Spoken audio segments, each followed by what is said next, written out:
The proposed lease accounting is revolutionary in the sense that most companies have fought feverishly to get operating lease classification.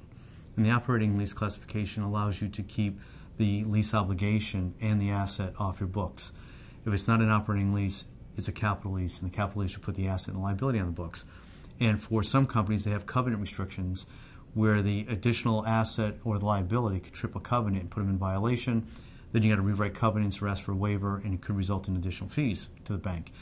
The new proposed guidance, which is still a couple years out, there's a big, long comment period on it, would require all leases now to be put on the balance sheet. You would have a right to use asset, and then you'd have a liability for the obligation side of it. The change is dramatic. There's so many facets of it. An example would be if you have a retail store chain and you lease the space, and the lease says in there that the lease payment will be based on revenue.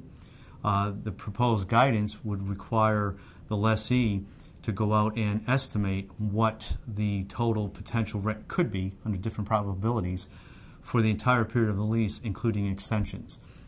It's dramatic. It's a massive effort, especially if you have a lot of leases. For software companies, they have very little leased assets in many cases. This now would require them to put all those leases on the books.